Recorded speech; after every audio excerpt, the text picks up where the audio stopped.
So how do you check the ABC fluid on a Mercedes? Now this applies in this case to the R230 chassis. This is a 2007 SL550. But the same principle and process applies to the SL, the S-Class, and the CL. Those are the primary vehicles that Mercedes uses that utilizes the ABC active body control suspension. Anything else, I'm just not aware of. Now here we go. This is the ABC fluid reservoir. It is two separate reservoirs on the SL.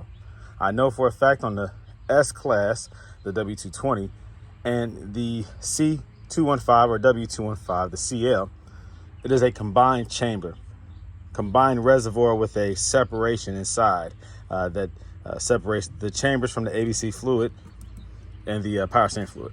Okay. Now, in this case, they're separate reservoirs, but the same principle applies. This right here is your dipstick.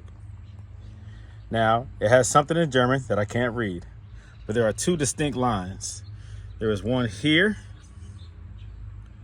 it is a cutout, and also one here, a notch, right? So the upper one is when the vehicle is turned off. That is the highest setting. You do not want it above that. The lowest one, towards the bottom of the dipstick, is when the vehicle is running, is operational. So I'm going to start the car and show you the difference. Now let's clean the dipstick off first. And again, the vehicle is not running.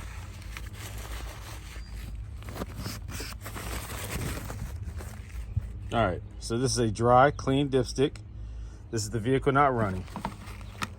Make sure that you're on level ground also, by the way. All right, you see where it's at. The highest setting, the highest notch. Well, let's start the car.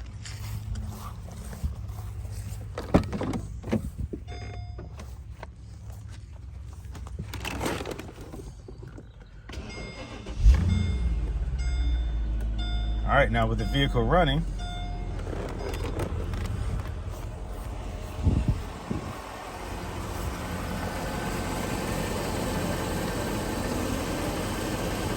you wipe it off.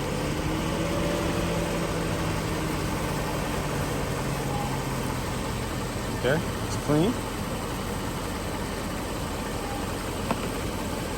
Push it down, pull it back up. You see where it's at now? It's near the lowest setting. So maybe this could use a little bit of fluid, but that's where we're at right now. This is only the spillage because I did check the fluid level in the power steering fluid earlier. But you see that, okay? That's how you check the fluid level in your ABC reservoir. When you pull it out with the car not running, it should be at the highest setting. When the vehicle running, it should be at the lowest setting. If you need fluid, this is how you add it, either through this opening right here, or with it not running, you can pull this filter off. This right here holds the filter, it's the return line. You can pull this out and add it there, but it's not really necessary. I recommend you refill it here. Because when you pull this out, not only can it spill all over the place because that filter holds fluid, but also there is a rubber seal that oftentimes gets warped when you try to reattach this unnecessarily. You have to be very careful. I've seen many times where people have reattached this. This has not sat flush with that big rubber seal that it has, and the fluid has poured out all over the place, all right, when you start the car. So be very careful when you do this. I recommend this. I oftentimes see these dipsticks broken too. So be careful. Sometimes they're hard to pull out and people yank them and then they snap. Be careful, guys. Be careful.